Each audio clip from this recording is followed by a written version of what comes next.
हिमाचल प्रदेश में बारिश से आई आपदा से प्रभावित परिवारों को 1 लाख मुआवजा देने की बात प्रदेश सरकार ने की थी, लेकिन उन्हें केवल 50,000 का मुआवजा प्रदान करना तर्कसंगत नहीं है। ये बात पूर्व में प्रदेश सरकार में मंत्री राजेंद्र गर्ग ने प्रेस वार्ता को संबोधित करते हुए कही। उन्होंने कहा कि भारी बरसात के कारण पूरे प्रदेश के अंदर जो प्राकृतिक आपदा आई है उससे पूरे प्रदेश में जान व माल का भारी नुकसान हुआ है। बहुत से लोगों को अपनी जान से हाथ धोना पड़ा है तथा बहुत से लोगों के घर उजड़ गए हैं तथा बहुत से घर रहने के लायक नहीं रहे हैं। उन लोगों को पुनर्वास की आवश्यकता है। ऐसी स्थिति में इन लोगों को प्रदेश सरकार के द्वारा उनकी पंचायत के अंतर्गत 2 या 3 बिस्वा जमीन मुहैया करवाई जानी चाहिए तथा वहां पर उनके लिए रहने योग्य घर बनाए जाने चाहिए।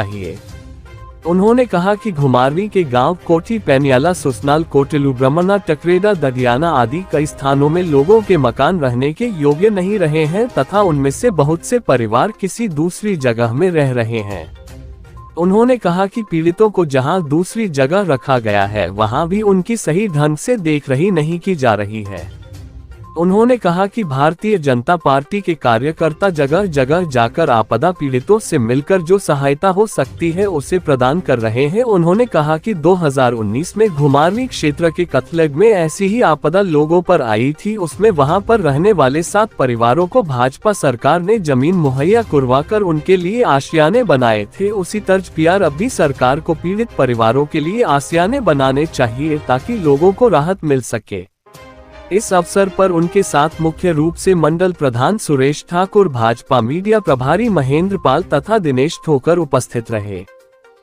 भारी बरसात के कारण पूरे प्रदेश के अंदर जो प्राकृतिक आपदा आई है उसके कारण प्रदेश भर में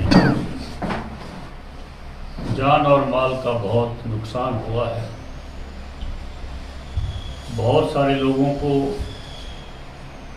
जहां अपनी जान गंवानी पड़ी है, वहीं अनेकों लोगों के घर जो है वो स्लाइडिंग के कारण या तो बह गए या फिर उनको बहुत खतरा उन घरों के ऊपर मंडरा गया है। अब वो घर जो है रहने लायक नहीं रहे हैं।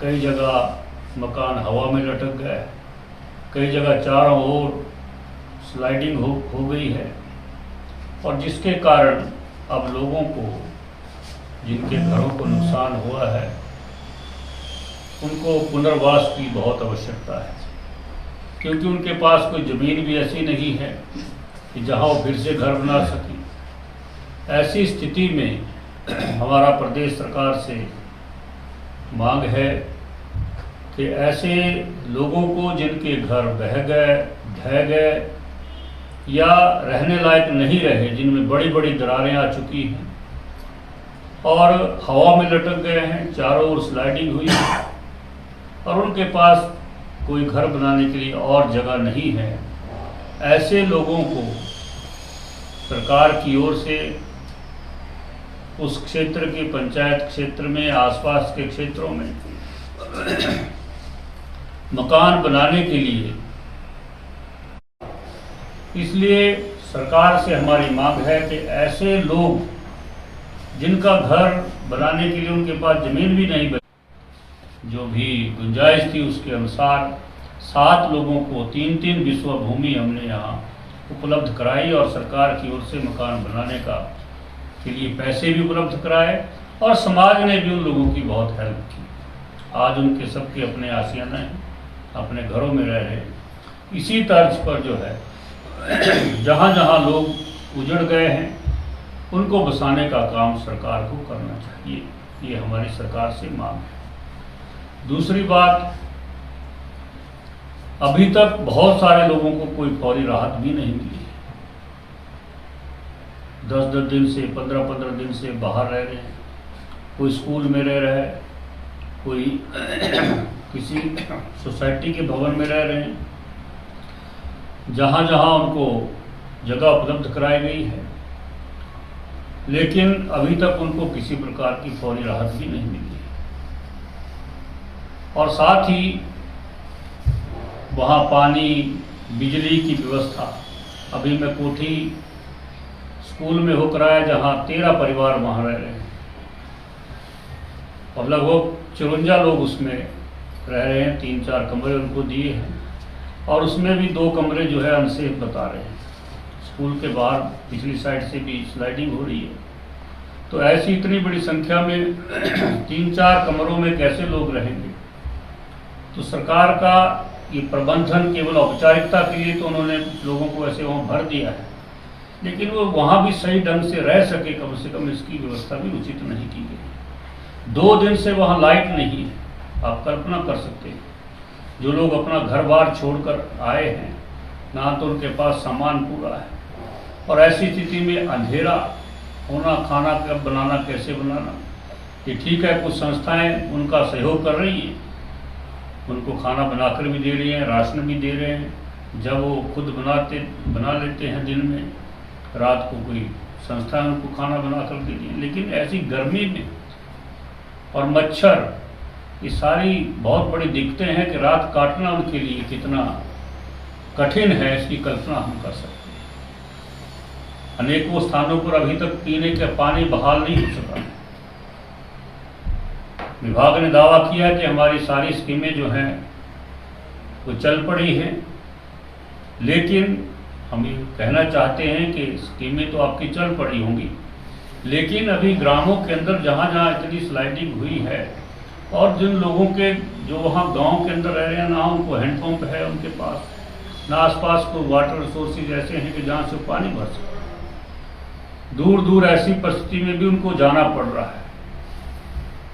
कम से कम पानी की बहाली, उनका जो पानी का नेटवर्क है, पाइपें वगैरह, उनको जल्दी से जल्दी दुरुस्त कराया जाए, उनको पानी की उपलब्धता हो सके। और बिजली की तारें भी कई जगह कई दिनों से ऐसे ही पड़ी हैं गांव के अंदर और उनको बिजली की समस्या से भी जूझना पड़ रहा है। ऐसी अनेक सारी समस्याएं भी साथ साथ में। इसलिए हमारा कहना है सरकार से कि इन सारी बातों पर प्रशासन से भी कहना है, इन सारी बातों पर गौर करनी चाहिए तुरंत। और जो स्लाइडिंग जिस प्रकार हमारे पनियाड़ा धार से लेकर हरलोग तक की जो धार है, इसके अंदर जो स्लाइडिंग और दरारें हुई हैं, इसका बहुत बड़ा खतरा लोगों के ऊपर मंडरा गया है कि कहीं ये धार ही नीचे ना बैठ जाए। समय रहते इसका प्रशासन को गंभीरता के साथ विचार करना चाहिए। इसका किसी राष्ट्रीय एजेंसी के साथ सर्वे भी कराना चाहिए, ताकि आगामी खतरों को जो है वो पहचाना जा सके समय पर और लोगों को उनकी जान जो है वो सुरक्षित रहे, इसकी चिंता करने की आवश्यकता है। मेरा आज इस संदर्भ में इतना ही कहना था कि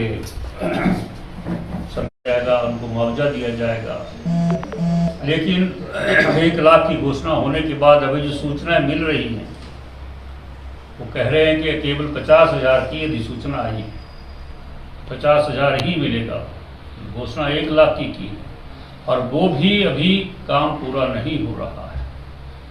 ना तो लोगों को फौरी राहत मिल रही है, ना उनका ठीक से सर्वे हो रहे हैं।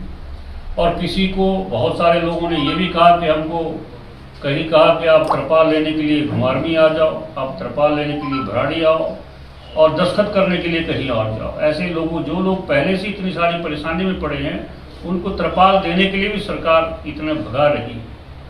ये चिंतनीय बात है, इसके ऊपर विचार करना चाहिए। ये तो जले हुए के ऊपर नमक